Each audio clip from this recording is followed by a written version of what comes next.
ಈ ದೇಶದಲ್ಲಿ ಹತ್ಯೆಗಳು ಅನೇಕ ಕಾರಣಗಳಿಗೆ ನಡೆದಿದೆ. ವೃತ್ತಿ ಕಾರಣಕ್ಕೆ ಹತ್ಯೆ ನಡೆಯುತ್ತೆ, ವ್ಯಕ್ತಿಗತ ವೈಷಮ್ಯಗಳ ಕಾರಣಕ್ಕೆ ಹತ್ಯೆ ನಡೆಯುತ್ತೆ, ಗ್ರಾಮಗಳ ನಡುವಿನ ಸಂಘರ್ಷದ ಕಾರಣಕ್ಕೆ ಹತ್ಯೆ ನಡೆಯುತ್ತೆ. ಆದರೆ ನೂರಾರು ವರ್ಷಗಳ ನಂತರ ಈ ದೇಶದಲ್ಲಿ ನಡೆದಿದೆ ಮಧ್ಯದಲ್ಲಿ. ಆದರೆ ಇಷ್ಟು ದೊಡ್ಡ ಪ್ರಮಾಣದಲ್ಲಿ ಹಿಂದೂ ಅನ್ನುವ ಏಕೈಕ ಕಾರಣಕ್ಕೆ ಇವತ್ತು ನಮ್ಮ ದೇಶದಲ್ಲಿ ಮತ್ತೆ ತುಂಬಾ ವರ್ಷಗಳ ನಂತರ 26 ಜನ ಸಾರ್ವಜನಿಕರ ಹತ್ಯೆ ನಡೆದಿದೆ. ಪ್ರಭು ರಾಮಚಂದ್ರನಿಗೆ ಭಕ್ತಿಯನ್ನು ತೋರ್ಪಡಿಸ್ತಾ ಪ್ರಭು ಶ್ರೀರಾಮಚಂದ್ರ ಅನ್ಯಾಯದ ವಿರುದ್ಧ ಸಂಘರ್ಷಕ್ಕೋಸ್ಕರ ರಾವಣ ಅಪಹರಿಸಿದ್ದು ರಾಮಚಂದ್ರನ ಪತ್ನಿಯನ್ನ, ಪ್ರಭು ಶ್ರೀರಾಮಚಂದ್ರನ ಪತ್ನಿಯನ್ನ. ಆದರೆ ಕೇವಲ ಒಬ್ಬ ವ್ಯಕ್ತಿಯ ಪತ್ನಿಯನ್ನ ರಾವಣ ಅಪಹರಿಸ್ತ ಅಂತಲ್ಲ, ಸಮಾಜ ಅವತ್ತು ಯಾವ ಮೌಲ್ಯಗಳನ್ನ ಒಪ್ಪಿಕೊಂಡು ಅನುಸರಿಸಿಕೊಂಡು ಬದುಕ್ತಾ ಇತ್ತೋ ರಾವಣ ಅದರ ವಿರುದ್ಧ ಎದ್ದು ನಿಂತ್ಕೊಂಡ, ತಿರುಗಿ ಬಿದ್ದಿದ್ದ. ರಾವಣ ತುಂಬ ಓದ್ದವನು, ರಾವಣ ತುಂಬ ದೈವಭಕ್ತ, ತುಂಬ ದೊಡ್ಡ ಶಿವಭಕ್ತ, ತುಂಬ ದೊಡ್ಡ ದೈವಭಕ್ತ, ಅನೇಕ ವರಗಳು ಕೂಡ ಅವನಿಗೆ ಸಿಕ್ಕಿತ್ತು. ಆದರೆ ಯಾವಾಗ ಅವನ ದಾರಿ ತಪ್ಪದ್ನೋ ಪ್ರಭು ಶ್ರೀರಾಮಚಂದ್ರ ಎಲ್ಲರ ಸಹಾಯವನ್ನು ತಗೊಂಡಂತಾರೆ. ಬರೀ ಸೈನ್ಯದಲ್ಲ, ಬರೀ ಸೈನ್ಯ ಮಾತ್ರ ತಗೊಂಡಿದ್ದಿದ್ರೆ ಯಶಸ್ವಿನೂ ಆಗ್ತಾ ಇರಲಿಲ್ಲ. ಆದರೆ ಸೈನ್ಯದ ಜೊತೆಗೆ ಅಲ್ಲಿರ್ತಕ್ಕಂಥ ಎಲ್ಲ ಸಣ್ಣ ಸಣ್ಣ ವ್ಯಕ್ತಿಗಳ ಸಹಾಯವನ್ನು ತಗೊಳ್ತಾ, ಪಕ್ಷಿಗಳು, ಪ್ರಾಣಿಗಳು, ಅಲ್ಲಿರ್ತಕ್ಕಂಥ ಬೇಡರು, ಅಲ್ಲಿರ್ತಕ್ಕಂಥ ಮಹಿಳೆಯರು, ತಾಯಂದರು, ಶಬರಿ, ಈ ಥರದ ಎಲ್ಲರ ಸಹಾಯವನ್ನು ತಗೊಳ್ತಾ ರಾವಣನ ವಿರುದ್ಧ ಸಂಘರ್ಷವನ್ನ ಸಾರ್ತಾನೆ. ರಾವಣನ ವಧೆಯ ಸಂಕಲ್ಪವನ್ನ ರಾಮ ಸ್ವೀಕರಿಸ್ತಾನೆ. ಅಂತಿಮವಾಗಿ ರಾಮ ಇಡೀ ಸಮಾಜದ ಸಹಾಯವನ್ನು ತಗೊಂಡು, ಇಡೀ ಸಮಾಜದ ಸಹಕಾರವನ್ನು ತಗೊಂಡು ರಾವಣ ವಧೆಯಲ್ಲಿ ಯಶಸ್ವಿ ಆಗ್ತಾನೆ. ರಾವಣ ವಧೆಯಲ್ಲಿ ರಾಮಾಯಣ ಅಲ್ಲಿನ ಮಟ್ಟಿಗೆ ಮುಕ್ತಾಯ ಆಗುತ್ತೆ ಒಂದ್ಸಲಿ. ಆ ನಂತರದ್ದು ನಾವೇ ನೋಡಿದಾಗೆ ರಾಮರಾಜ್ಯ. ಇಲ್ಲಿರ್ತಕ್ಕಂಥ ಎಲ್ಲರೂ ನೆನ್ಪಿಟ್ಕೊಂಡಿರ್ಬೇಕು, ರಾಮರಾಜ್ಯ ಸಕ್ಕರೆ ತಿಂತ ಸಿಗೋದಿಲ್ಲ. ರಾಮರಾಜ್ಯ ಅಧಿಕಾರದಲ್ಲಿರ್ತಕ್ಕಂಥ ಕೆಲವ್ರನ್ನ ನಂಬ್ಕೊಂಡು ಸಿಗ್ತಾ ಇರೋದಿಲ್ಲ. ಯಾಕಂದ್ರೆ ಅಧಿಕಾರದಲ್ಲಿರ್ತಕ್ಕಂಥವ್ರು ನೊಬೆಲ್ ಶಾಂತಿ ಪ್ರಶಸ್ತಿ ತಗೊಳಕ್ಕೆ ಏನ್ ಮಾಡಬೇಕು ಆ ದಿಕ್ಕಿನಲ್ಲಿ ಹೊರಟಿದ್ದಾರೆ. ರಾಮರಾಜ್ಯ ಪೊಲೀಸರನ್ನ ನೆಚ್ಕೊಂಡು ಕೂಡ ಸಿಗೋದಿಲ್ಲ. ಯಾಕಂದ್ರೆ ಇವತ್ತಿನ ಪೊಲೀಸರು ಪಾಕಿಸ್ತಾನದ ಧ್ವಜವನ್ನ ಸುಡ್ಲಿಕ್ಕೆ ಸಂಸದರಿಗೆ ಅನುಮತಿ ತಗೊಳ್ಬೇಕು ಅಂತ ಹೇಳುವಷ್ಟು ಬಂಡ್ರಿದ್ದಾರೆ. ಇವತ್ತಿನ ಪೊಲೀಸರು ಗುಲ್ಬರ್ಗಾದಲ್ಲಿ ಪಾಕಿಸ್ತಾನದ ಧ್ವಜ ಯಾವುದು, ಮುಸಲ್ಮಾನರ ಧ್ವಜ ಯಾವುದು ಅಂತ ಗೊತ್ತಿಲ್ಲದೆ ಇತ್ತು ಅಕ್ಕಷ್ಟು ಮಟ್ಟಿಗೆ ಒಂದ ಮುಗ್ಧರಿದ್ದಾರೆ, ಇಲ್ಲ ದಡ್ಡರಿದ್ದಾರೆ, ಇಲ್ಲ ಬಂಡ್ರಿದ್ದಾರೆ. ಅಲ್ಲಿ ಬಜರಂಗ ದಳದ ಕಾರ್ಯಕರ್ತರನ್ನ ಅರೆಸ್ಟ್ ಮಾಡ್ತಾರೆ ಪಾಕಿಸ್ತಾನದ ಧ್ವಜವನ್ನ ತುಳಿದಿದ್ದಕ್ಕೆ. ಮತ್ತೇನು ಭಾರತದಲ್ಲಿ ಭಾರತ ಧ್ವಜ ತುಳಿಬೇಕಾ? ಭಾರತದಲ್ಲಿ ಭಗವದ್ ಧ್ವಜ ತುಳಿಬೇಕಾ? ಭಾರತದ ಸಂಸದರು ಪಾಕಿಸ್ತಾನ ಧ್ವಜ ಅಲ್ಲದೆ ಇನ್ನೇನೇನು ಸುಟ್ಟು ಹಾಕ್ಬೇಕು ನಾವು ಅಂತ. ಪಾಕಿಸ್ತಾನದ ಧ್ವಜವನ್ನ ಪಹಲ್ಗಾಮ್ನ ನರಭೇದದ ಹಿನ್ನೆಲೆಯಲ್ಲಿ ನಾವೇನೋ ದಿನ ಬೆಳಿಗ್ಗೆ ಆದರೆ ನಮಗೇನು ಬೇರೆ ನೌಕರಿ ಇಲ್ಲ, ಪಾಕಿಸ್ತಾನದ ಧ್ವಜ ಸುಡಬೇಕು ಅಂತ ಏನು ಹೊರಟಿರಲಿಲ್ಲ. ನಮಗೂ ಮಾಡ್ಲಿಕ್ಕೆ ಅನೇಕ ಒಳ್ಳೆ ಕೆಲಸಗಳಿದೆ, ಅನೇಕ ಜನಹಿತಕಾರಿಯಾಗಿರ್ತಕ್ಕಂಥ ಕೆಲಸಗಳಿದೆ.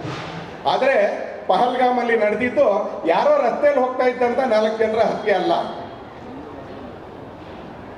ಇಸ್ಲಾಮಿಕ್ ಭಯೋತ್ಪಾದಕತೆಯ ಇನ್ನೊಂದು ಕರಾಳ ಮುಖದ ಪ್ರದರ್ಶನವನ್ನ ಪಹಲ್ಗಾಮ್ ತೋರಿಸಿದೆ ಅಂತ ಅಮೆರಿಕದ ತಜ್ಞರು ಹೇಳ್ತಾರೆ. ನಾವಲ್ಲ, ಬಿಜೆಪಿ ಕಾರ್ಯಕರ್ತರಲ್ಲ, ಬಜರಂಗ ದಳದ ಕಾರ್ಯಕರ್ತರಲ್ಲ, ಅಮೆರಿಕದ ಪ್ರಮುಖರು ಹೇಳ್ತಾರೆ ಇಸ್ಲಾಮಿಕ್ ಕ್ರೌರ್ಯದ ಇನ್ನೊಂದು ಮುಖ ತೋರಿಸಿದೆ ಅಂತ ಅಮೆರಿಕದ ಪ್ರಮುಖರು ಟ್ವೀಟ್ ಮಾಡ್ತಾರೆ ಅಂತಾನೆ. ಪಾಕಿಸ್ತಾನದಿಂದ ಪ್ರೇರಿತಗೊಂಡು ಭಾರತದ ಒಳಗೆ ಬಂದು ಒಬ್ಬೊಬ್ಬನನ್ನು ಹುಡುಕಿ ಅವನ ಹತ್ರ ಆತ ಹಿಂದೂ ಅನ್ನೋದನ್ನ ಖಾತ್ರಿ ಮಾಡಿಕೊಂಡು, ಅವನು ಹಿಂದೂ ಅಂತ ಖಾತ್ರಿ ಆದಮೇಲೆ ಅಕಸ್ಮಾತ್ ಹಿಂದೂ ಅನ್ನೋದನ್ನ ಖಾತ್ರಿ ಆಗಲಿಲ್ಲ ಅಂತ ಹೇಳಿದ್ರೆ ಶಾರೀರಿಕವಾಗಿ ಅವನನ್ನು ಪರೀಕ್ಷೆ ಮಾಡಿ ಅವನ ಹೆಂಡತಿ ಮಕ್ಕಳ ಎದುರುಗಡೆ ಒಬ್ಬೊಬ್ಬನಿಗೂ ಕೂಡ ನೀನೊಬ್ಬ ಹಿಂದೂ ಅಂತ ಗುಂಡು ಹೊಡಿಲಕ್ಕಾಗತ್ತ. ಯಾರು? ಅಲ್ಲಿಯವ್ರದೇ ಸಹಕಾರದಿಂದ ಭಯೋತ್ಪಾದಕರಾಗಿ ಪಾಕಿಸ್ತಾನದಿಂದ ಬಂದಂತ ಇನ್ನೊಂದಿಬ್ರು ಭಯೋತ್ಪಾದಕರು. ಆದ್ರೆ ನೆನ್ಪಿಟ್ಕೊಳ್ಬೇಕು, ಸೋಷಿಯಲ್ ಮೀಡಿಯಾದಲ್ಲಿ ಬಹಳ ಸಂಗತಿ ಅಲ್ಲ, ಅಲ್ಲಿರೋರೆಲ್ಲ ಒಳ್ಳೆಯವರು ಅಂತ. ಹೌದು, ಒಳ್ಳೆಯವರೇ ಅಂತ. ಎಲ್ಲಿವರೆಗೆ ನಮ್ಮನೆ ಸುಡೋದಿಲ್ವೋ ಅಲ್ಲಿವರೆಗೆ ಎಲ್ಲರೂ ಕೂಡ ಒಳ್ಳೆಯವರಾಗೆ ಕಾಣಿಸ್ತಾ ಇರ್ತಾರೆ. ಯಾವತ್ತು ನಮ್ಮನೆ ಸುಡುತ್ತೋ ಅವಾಗ ಹಣೆ ಬರ ಗೊತ್ತಾಗುತ್ತೆ. ತಾನಿಯರ ಸಹಕಾರ ಇಲ್ಲದೆ, ಪೂಜ್ಯ ಸ್ವಾಮೀಜಿಗಳಿಗೆ ನಾನು ಹೇಳ್ತಾ ಇದ್ದೆ ಅಂತಾನೆ, ತಾನಿಯರ ಸಹಕಾರ ಇಲ್ಲದೆ ಈ ತರದ ಘಟನೆಗಳು ನಡೆಯಕ್ಕೆ ಸಾಧ್ಯವೇ ಇಲ್ಲ. It is just impossible. ಸ್ಥಾನೀಯರ ಸಹಕಾರ ಇಲ್ಲದೆ, ಸ್ಥಾನೀಯರ ಸಂಪೂರ್ಣವಾಗಿರ್ತಕ್ಕಂಥ ಸಹಕಾರದ ಜೊತೆಗೆ ಪಾಕಿಸ್ತಾನದಿಂದ ಬಂದಿರತಕ್ಕಂಥ ಭಯೋತ್ಪಾದಕರು, ಸ್ಥಾನೀಯವಾಗಿರ್ತಕ್ಕಂಥ ಭಯೋತ್ಪಾದಕರು ಹಿಂದೂ ಅನ್ನುವ ಕಾರಣಕ್ಕೆ 26 ಜನ ಪುರುಷರನ್ನ ಹತ್ಯೆ ಮಾಡ್ತಾರೆ. ಇವತ್ತು ರಾಮನ ಹೆಸರಿನಲ್ಲಿ ಶೋಭಾಯಾತ್ರೆಗೆ ಪಾಲ್ಗೊಳ್ಳಿಕ್ಕೆ ಬಂದಿರತಕ್ಕಂಥ ಎಲ್ಲರೂ ಕೂಡ ನಾವು ಎಲ್ಲ ರಾಮ ಭಕ್ತರು, ಎಲ್ಲ ಬಜರಂಗದಳಿಯ ಭಕ್ತರು ಇದನ್ನು ನೆನ್ಪಿಟ್ಕೊಳ್ಬೇಕು. ಅಲ್ಲಿ ಕೇವಲ 26 ಭಾರತೀಯರ ಹತ್ಯೆ ಆಗಲಿಲ್ಲ. ನಾವು ನೆನ್ಪಿಟ್ಕೊಳ್ಬೇಕು. ಅಲ್ಲಿ 26 ನಮ್ಮ ಕೆಲವು ನಾಚಿಕೆಗೆಟ್ಟ ನಮ್ಮ ರಾಜಕಾರಣಿಗಳಿದ್ದಾರೆ, ಕರ್ನಾಟಕದ್ದು ಸೇರಿಸಿ ಟ್ವೀಟ್ ಮಾಡ್ತಾರೆ ಟೂರಿಸ್ಟ್ಗಳ ಹತ್ಯೆ ಆಯಿತು ಅಂತ. ಟೂರಿಸ್ಟ್ಗಳ ಹತ್ಯೆ ಆಗಿದ್ರೆ ಅಲ್ಲೇ ಮಾಡಬೇಕು ಅಂತಿಲ್ಲ, ಎಲ್ಲಿ ಬೇಕಾದ್ರೂ ಮಾಡ್ಬೋದಾ? ಕೇವಲ 26 ಭಾರತೀಯರ ಹತ್ಯೆ ಆಗಲಿಲ್ಲ, 26 ಜನ ಯಾತ್ರಿಗಳ ಹತ್ಯೆ ಆಗಲಿಲ್ಲ, 26 ಜನ ಪುರುಷರ ಹತ್ಯೆ ಆಗಲಿಲ್ಲ, 26 ಹಿಂದೂ, 26 ಭಾರತೀಯ, 26 ಯಾತ್ರಿ, 26 ಪುರುಷರ ಹಲ್ಲೆಯನ್ನ ಇವತ್ತು ರಾಮರಾಜ್ಯದ ಕಡೆಗೆ ಒಂದೊಂದೇ ಹೆಜ್ಜೆ ಹಾಕ್ತಾ ಇರ್ತಕ್ಕಂಥ ಭಾರತದಲ್ಲಿ ಮಾಡುವಂಥ ದಾಷ್ಟ್ಯ ಮತ್ತು ಅವರಿಗೆ ಮಾನಸಿಕವಾಗಿ, ಶಾರೀರಿಕವಾಗಿ, ವ್ಯಾವಹಾರಿಕವಾಗಿ ಸಹಕಾರಿಯಾಗಿ ನಿಲ್ತಕ್ಕಂಥ ಒಂದು ಬಹುದೊಡ್ಡ ವರ್ಗ ನಮ್ಮ ದೇಶದಲ್ಲಿದೆ. ಇವತ್ತಿನ ಶೋಭಾಯಾತ್ರೆ ಅಂತ ಎಲ್ರಿಗೂ ಕೂಡ ಎಚ್ಚರಿಕೆಯ ಗಂಟೆಯನ್ನ ನಾವು ಎದ್ದಿದ್ದೀವಿ. ಪ್ರಭು ಶ್ರೀರಾಮಚಂದ್ರ ಯಾವ ರೀತಿಯಲ್ಲಿ ರಾವಣ ವಧೆ ಮಾಡಿದ ಹಾಗೆ ನಮಗೂ ಕೂಡ ಅನ್ಯಾಯದ ವಿರುದ್ಧ ಸಂಘರ್ಷ ಮಾಡ್ಲಿಕ್ಕೆ ಬರುತ್ತೆ. ನಮಗೆ ಅನ್ಯಾಯದ ವಿರುದ್ಧ ತೊಡೆ ತಟ್ಟಲಿಕ್ಕೆ ಬರುತ್ತೆ, ಅನ್ಯಾಯದ ವಿರುದ್ಧ ನಮಗೂ ತೊಡೆ ಎತ್ತಲಿಕ್ಕೆ ಬರುತ್ತೆ. ಅನೇಕ ಬಾರಿ ವ್ಯವಸ್ಥೆ ಅಕಸ್ಮಾತ್ ನಮ್ಮ ಜೊತೆಗೆ ನಿಂತ್ಕೊಳ್ಳಿಲ್ಲ ಅಂದರೆ ಒಂದು ಸಮಾಜವಾಗಿ ನಾವು ಹೇಗೆ ಸಾವಿರಾರು ವರ್ಷಗಳಿಂದ ನಮ್ಮ ಧರ್ಮವನ್ನು ಉಳಿಸ್ಕೊಂಡು ಬಂದ್ವಾ, ಒಂದು ಸಮಾಜವಾಗಿ ನಮ್ಮ ಸಂಸ್ಕೃತಿಯನ್ನು ಹೇಗೆ ಉಳಿಸ್ಕೊಂಡು ಬಂದ್ವೋ, ಒಂದು ಸಮಾಜವಾಗಿ ನಮ್ಮ ದೇಶವನ್ನು ಉಳಿಸ್ಕೊಂಡು ಬಂದ್ವೋ. ಭಾಳ ಜನ ನಮ್ಗೆ ಸಹಕಾರ ಸಿಕ್ತು ಅಂತ ಏನಿಲ್ಲ.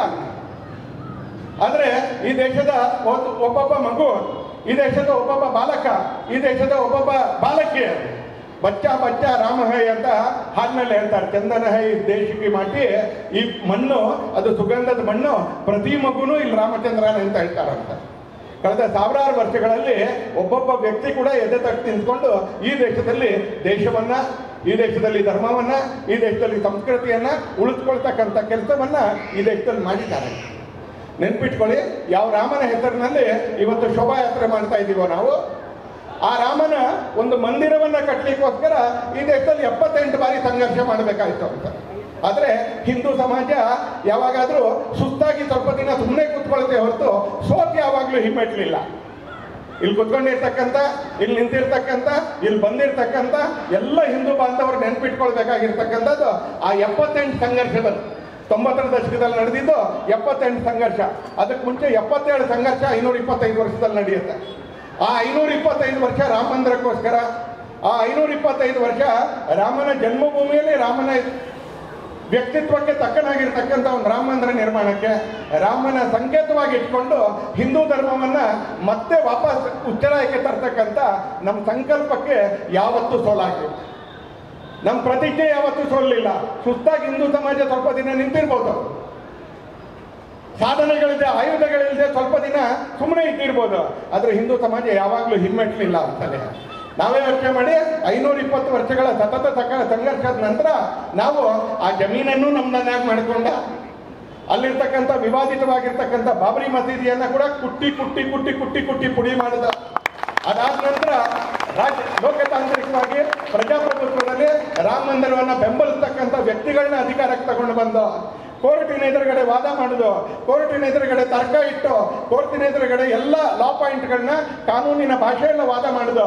ಕಡೆಗೆ ಕೋರ್ಟ್ನಲ್ಲಿ ಲೀಗಲಿ, ಪ್ರಜಾಪ್ರಭುತ್ವದಲ್ಲಿ ಲೋಕತಾಂತ್ರಿಕವಾಗಿ ಮೈದಾನದಲ್ಲಿ ಸಂಘರ್ಷ ಮಾಡ್ತಾ ಇಲ್ಲಿ ಕುತ್ಕೊಂಡಿರ್ತಕ್ಕಂಥ ನಾವೆಲ್ಲರೂ ನೆನಪು ಮಾಡ್ಕೊಳ್ಬೇಕು. ಇವತ್ತು ರಾಮ ಮಂದಿರ ನಮ್ಮ ಕಣ್ಣೆದುರಿಗೆ ಬಂದು ನಿಂತ್ಕೊಂಡಿದೆ ಅಂತಾನೆ. ನಮ್ಮ ಕಣ್ಣೆದುರಿಗೆ ಬಂದು ನಿಂತ್ಕೊಂಡಿದೆ. ಇಲ್ಲಿ ಕೂತಿರ್ತಕ್ಕಂಥ 100 ಜನ ಕೂಡ ರಾಮನ ದರ್ಶನವನ್ನ ಅವನ ವ್ಯಕ್ತಿತ್ವಕ್ಕೆ ತಕ್ಕನಾಗಿರ್ತಕ್ಕಂಥ ಮಂದಿರದಲ್ಲಿ, ರಾಮನ ಮಂದಿರ ಬೇಕು ಅಂತೇನಿಲ್ಲ, ರಾಮನ ಹೃದಯಗಳಲ್ಲಿ ಜೀವಂತವಾಗಿದ್ದಾನೆ. ಆದರೆ ಆಗಿದ್ದು ಒಂದು ಸಮಾಜಕ್ಕೆ ಅವಮಾನ. ಹಾಗೆ ಈ 26 ಜನ ಹಿಂದೂಗಳ ಸಮಾಜದಲ್ಲಿ ಆಗಿರ್ತಕ್ಕಂಥದ್ದು ಒಂದು ಸಮಾಜಕ್ಕೆ ಅವಮಾನ. ನಾವು ಆ ಸಮಾಜಕ್ಕೆ ಆಗಿರ್ತಕ್ಕಂಥ ಅವಮಾನದ ಸೇಡನ್ನ ತೀರಿಸ್ಕೊಳ್ತೀವಿ ಒಂದು ರಾಷ್ಟ್ರವಾಗಿ. ರಾಷ್ಟ್ರವಾಗಿ ಮತ್ತೊಂದೆಲ್ಲ ಹೇಳ್ತೀನಿ, ಒಂದು ದೇಶವಾಗಿ, ಒಂದು ಸಮಾಜವಾಗಿ ನಾವು 26 ಜನರ ರಕ್ತ ತರ್ಪಣ ಏನು ಭಾರತ ಮಾತೆಗಾಗಿದೆ, ಅದಕ್ಕಾಗಿರ್ತಕ್ಕಂಥ ಅನ್ಯಾಯವನ್ನ ನಾವು ಅದಕ್ಕೆ ನ್ಯಾಯ ಪಡ್ಕೊಳ್ತೀವಿ. ಆ ನ್ಯಾಯ ಪಡ್ಕೊಳ್ತೀವಿ ಅಂತಕ್ಕಂಥ ಸಂಕಲ್ಪಕ್ಕೆ, ಆ ನ್ಯಾಯ ನಾವು ಪಡ್ಕೊಂಡೇ ತೀರ್ತೀವಿ ಅಂತಕ್ಕಂಥ ನಮ್ಮ ಪ್ರತಿಜ್ಞೆಗೆ ಪೂರಕವಾಗಿ ಇವತ್ತು ನಾವೆಲ್ಲರೂ ಕೂಡ ಶೋಭಾಯಾತ್ರೆಗೆ ಸೇರಿದ್ದೀವಿ. ಅದೇ ಉತ್ಸಾಹದಲ್ಲಿ ನಾವು ಇವತ್ತು ರಾತ್ರಿವರೆಗೆ ಶೋಭಾಯಾತ್ರೆಯಲ್ಲಿ ಭಾಗವಹಿಸ್ತೀವಿ ಅಂತ. ನಾನು ಆಗಲೇ ರಾಮ ಮಂದಿರ ಹೇಳಿದೆ ನಾನು ಅಂತಲ್ಲಿ. ಈ 520 ವರ್ಷಗಳ ಕಾಲ ಹಿಂದೂ ಸಮಾಜ ಮರೀಲಿಲ್ಲ, ಯಾವತ್ತೂ ಮರೀಲಿಲ್ಲ.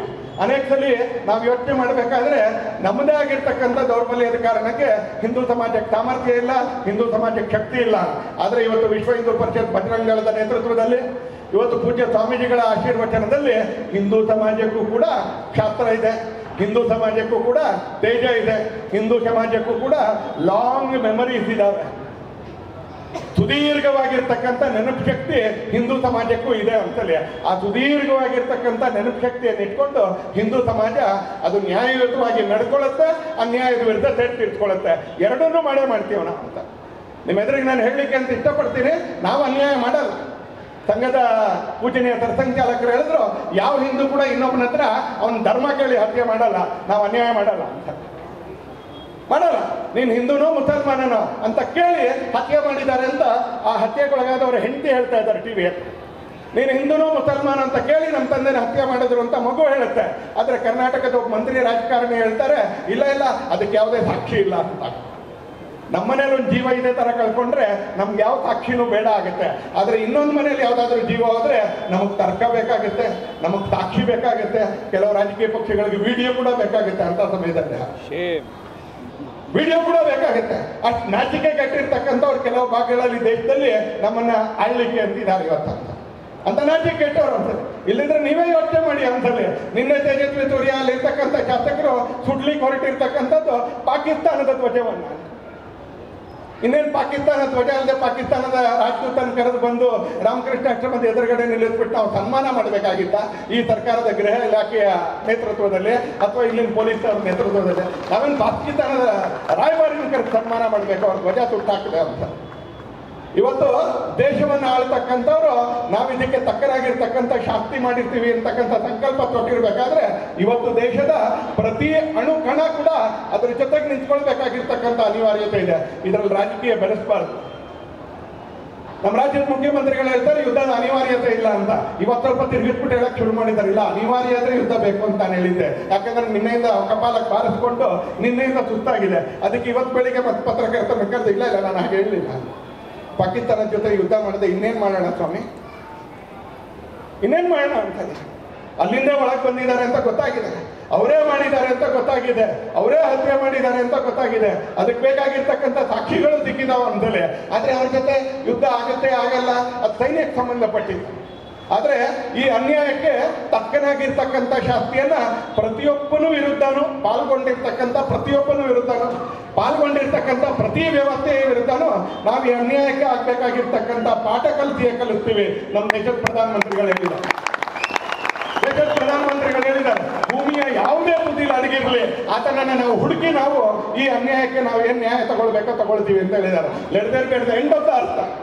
ಭೂಮಿಯ ಯಾವುದೇ ತುದಿಲಿ ಇರಲಿ, ಈಗ ಇದಕ್ಕೆ ಪೂರಕವಾಗಿ ನಿಂತ್ಕೊಳ್ಬೇಕೋ ಬೇಡವೋ, ಇದಕ್ಕೆ ಪೂರಕವಾಗಿ ನಿಂತ್ಕೊಳ್ಬೇಕು ಅಂತಾರೆ. ನಾವು ಇರೋ ಜಾಗಗಳಲ್ಲೇ ನಿಂತ್ಕೊಳ್ಬೇಕು. ನಾವು ಸೈನ್ಯ ಕಟ್ಟಿ ನಾವು ಸೈನ್ಯ ಜೊತೆಗೆ ಬಂದೂಕು ಇಟ್ಕೊಂಡು ಹೋಗೋಕ್ಕಾಗಲ್ಲ ಅಂತಾರೆ.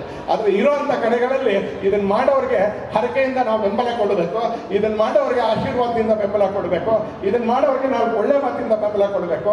ನಾವು ಎಲ್ಲಿ ಇದೀವೋ ಅಲ್ಲಿಂದ ಅದಕ್ಕೆ ಬೆಂಬಲ ಕೊಡಬೇಕು. ಜಪಾನ್ ಅಂತ ಒಂದು ದೇಶ ಇದೆ.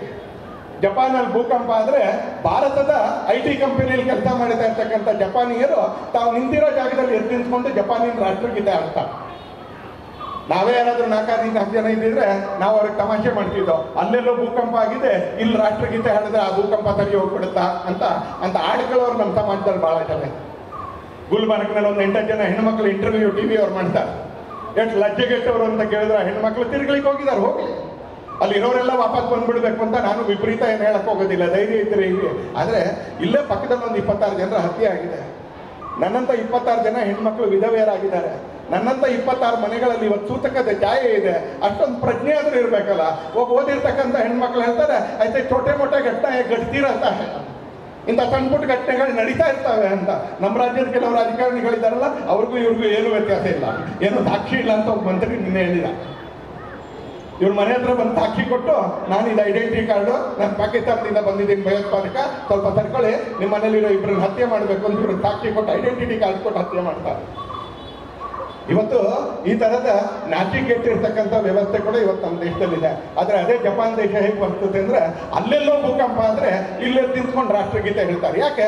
ನಾನು ಇಷ್ಟನ್ನು ಮಾಡ್ಬೋದು, ನಾನೊಬ್ಬ ಸಾಮಾನ್ಯ ನಾಗರಿಕನಾಗಿ ಗಡಿಗೆ ಹತ್ರ 2,3,000 ಕಿಲೋಮೀಟರ್ ದೂರದ ವಿಜಯನಗರದಲ್ಲಿ ನಿಂತ್ಕೊಂಡು ನಾನು ಇಷ್ಟನ್ನು ಹೇಳ್ಬೋದು, ಸೈನ್ಯ ಯುದ್ಧ ಮಾಡಿದ್ರೆ ನಂದು ಅದಕ್ಕೆ ಸಂಪೂರ್ಣ ಬೆಂಬಲ ಇದೆ ಅಂತ ಗೊತ್ತು. ಇಷ್ಟನ್ನು ಹೇಳ್ಬೋದು.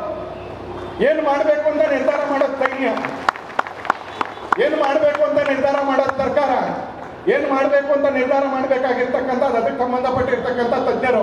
ನಾನು ನಿರ್ಧಾರ ಮಾಡಲ್ಲ ಅಂತ, ಆದರೆ ಅವ್ರು ಏನು ನಿರ್ಧಾರ ಮಾಡ್ತಾರೋ ಅದ್ರ ಜೊತೆಗೆ ನಾನು 100ಕ್ಕೆ 100ರಷ್ಟು ನಿಂತ್ಕೊಳ್ತೀನಿ ಅಂತ ನಿಶ್ಚಯ ಮಾಡಬೇಕಾಗಿರ್ತಕ್ಕಂಥ ಗಳಿಗೆ. ಅನೇಕರು ನಮ್ಮಲ್ಲಿ ಹೇಳ್ತಾರೆ ಇಸ್ರೇಲ್ನವ್ರು ಹಾಗೆ ಮಾಡಿದ್ರು, ಇಸ್ರೇಲ್ನವ್ರು ಹೀಗೆ ಮಾಡಿದ್ರು.